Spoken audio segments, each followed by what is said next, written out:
Hello दोस्तों, आज मैं आई हूँ अधूरी कहानी को पूरा करने। अरे नहीं, मजाक कर रही हूँ।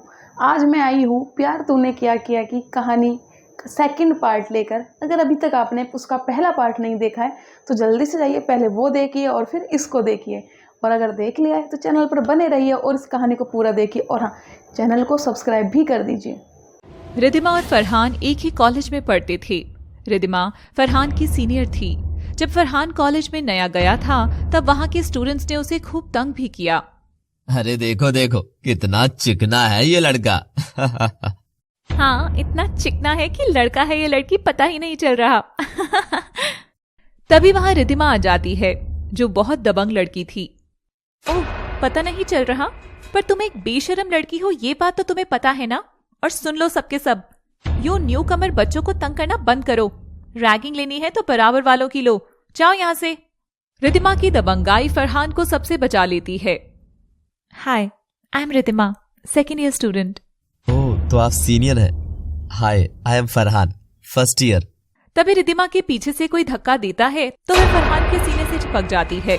उसका दुपट्टा फरहान के चेहरे पर था। रिदिमा मुस्कुराकर दुपट्टा हटाती है। नो, सीनियर नहीं, जस्ट कॉल मी रिदिमा। समय के साथ दोनों में दोस्ती हो गई और देखते ही देखते दोनों में प्यार हो गया और वक्त बीतने लगा। फरहान, तुम जो आए जिंदगी में बात बन गई। इश्क मजहब, इश्क मेरी जात बन गई। I know Ridhima, this is your favourite song. Farhan, 1 साल हो गया है हमें डेट करते हुए। तुम कहो तो मैं डैड से बात कर लूं हमारे रिश्ते के लिए। फरहान ये सुन कुछ बोलता नहीं है और बस मुस्कुराता हुआ उठकर चला जाता है। अगले दिन फरहान रिदिमा को एक रोमांटिक डिनर के लिए लेकर जाता है जहां दोनों में काफी नजदीकियां आ जाती हैं। फरहान रिदिमा का माथा चूमता है। मेरी ओर से हाँ है। हाँ, पर किस लिए? तुम्हारे हर सवाल के लिए रिदिमा। बस डर एक ये है कि तुम और मैं बहुत अलग है, तो कहीं तुम्हारे घर वाले नहीं माने तो। तुम तो मुझे अपना मानते हो ना, बस बाकी मैं सब संभाल लूंगी। उस रात रिदिमा फरहान की बाहों से लिपटकर सो गई और उसे बस कल की सुबह का इंतजार था। इंतजार कितना भारी शब्द है ना, लेकिन इंतजार कभी किसी का पूरा हुआ है? अगर इंतजार किसी का पूरा होता तो ना जाने कितने लोग इस कहानी को ना जी रहे होते। खैर, अब आगे बढ़ते हैं और कहानी देखते हैं। अगले दिन रिदिमा अपने मॉम डैड के पास जाती है। मॉम डैड, आप लोग मेरे लिए लड़का ढूंढ रहे हो ना, पर मैंने खुद ही किसी को मेरे लिए चुन लिया है। देखा डार्लिंग, हमारी बेटी इतनी बड़ी हो गई। तुम्हारी पसंद यानी हमारी पसंद। बताओ, who is your young guy?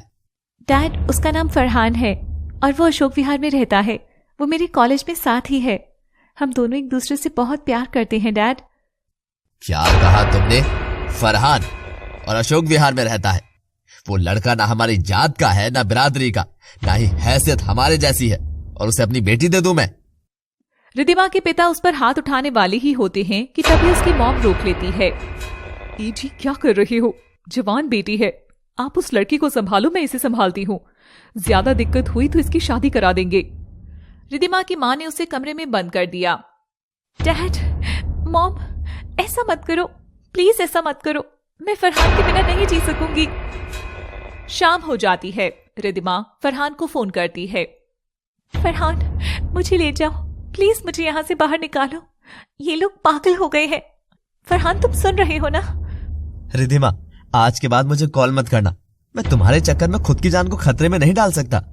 Ridhima ये सुनकर हैरान थी। उसका इकलौता सहारा फरहान भी उससे छूट गया था और दिन बीतते गए मानो रिदिमा एक जिंदा लाश में बदल गई थी।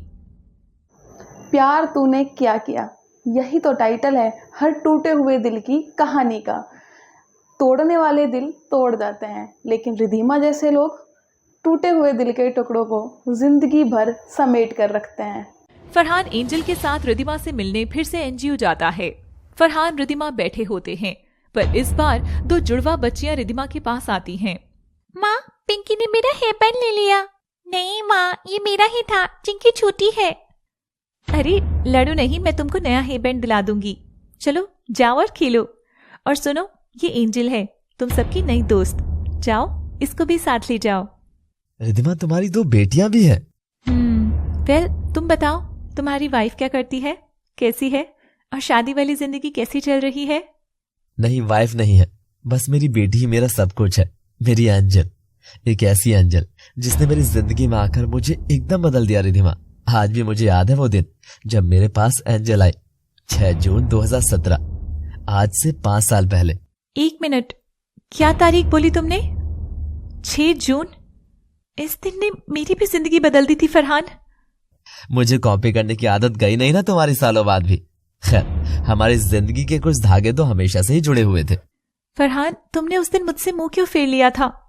जानते हो, मैंने कितनी रातों तक तुम्हारे आने के इंतजार में अपनी नींदें खो दी थी।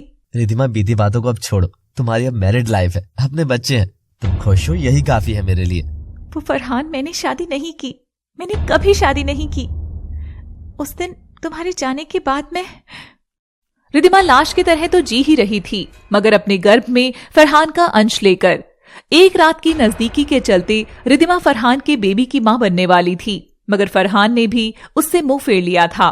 डार्लिंग, लोगों को पता लगने से पहले हमें रिधिमा के इस पाप को ठिकाने लगाना ही होगा। डोंट वरी, मैं रिधिमा को मना लूंगी। रिधिमा के पेट का आकार उसके इंतजार की तरह ही बढ़ रहा था, और फिर वो दिन आया जब रिधिमा को बच्चा होने वाला था। उसके डैड ने घर में ही डॉक्टर बुला ली। डॉक्टर, इसे बेहोशी का इंजेक्शन थोड़ा ज्यादा देना, ताकि बाद में होश में ना आ पाए और तब हम इस बच्चे को ठिकाने लगा सके। रिधिमा आधी बेहोशी की हालत में ये सुन लेती है। नहीं नहीं, मेरे बच्चे को कुछ मत करना। और फिर रिधिमा के बच्चे की डिलीवरी होती है। मेरा बच्चा। इस कचरे को फेंक देना कहीं। और फिर रिधिमा को होश आता है तो वो अपने बच्चे को अपने पास ना पाकर बेचैन हो जाती है। डैड, मॉम, मेरा बेबी कहाँ है? कहाँ है, बोलो। बेटा, वो तो मरा हुआ ही पैदा हुआ था, तो हमने... बेशर्म हो आप दोनों। मरा हुआ नहीं था, आप दोनों ने उसे मार डाला। मैंने खुद उसके रोने की आवाज सुनी थी। बस, बहुत हुआ। आज से मेरी नई जिंदगी शुरू और हमारा रिश्ता खत्म। फरहान, वो तुम्हारी भी औलाद थी। जानते हो, अपनी औलाद को मैं दूध तक नहीं पिला सकी। मुझे पता चला कि 6 जून को ही उन्होंने उस बच्चे को मारकर किसी कचरे में फेंक दिया था, और फिर मैं 5 साल से ये बच्चों का एनजीओ संभाल रही हूँ। ये मेरी औलादे नहीं है, मगर सब मुझे माँ ही बुलाती है। रिधिमा, एंजल मुझे उसी दिन कचरे में पड़ी मिली थी। क्या? तो एंजल ही असल में हमारी बच्ची है फरहान? ये कैसा चमत्कार हुआ? रिधिमा फरहान की ओर देखती है। फरहान भी पूरी कहानी समझ गया था। मैं तुम्हें छोड़कर नहीं गया था रिधिमा। तुम्हारे डैड ने मेरी मॉम को मरवाने की धमकी देकर मुझे तुमसे दूर रहने को कहा था, वरना मैं कभी तुम्हें अकेला नहीं छोड़ता। तभी एंजल आकर रिधिमा का हाथ पकड़कर मुस्कुराती है। माँ। रिधिमा एंजल को चूमकर सीने से लगाती है और फरहान भी रिधिमा का सिर चूमता है। अब मेरा परिवार पूरा हो गया रिधिमा। फरहान रिधिमा और एंजल को लेकर घर आ जाते हैं और फिर दोनों मिलकर रिधिमा का एनजीओ संभालते हैं और यहाँ होती है हैप्पी एंडिंग। कमाल है ना दोस्तों, कचरे से निकली एंजल अपनी माँ रिधिमा के सीने से जाकर लग गई और रिधिमा का प्यार भी उसको मिल गया। लेकिन ठगा सा कौन रह गया? उसके माँ बाप, जो एक औकात, पैसा, जात पात को देखकर किसी का घर बिगाड़ देते हैं। और आज के लिए इतना ही। मैं मिलती हूँ आपसे नेक्स्ट व्लॉग में एक अच्छी सी कहानी के साथ। तब तक आप चैनल को सब्सक्राइब कर दीजिए, लाइक कर दीजिए और इंस्टाग्राम पर मुझे मैसेज कर दीजिए। ठीक है, तब तक के लिए बाय बाय। अपना ध्यान रखिए। Keep watching, keep supporting and thanks for watching.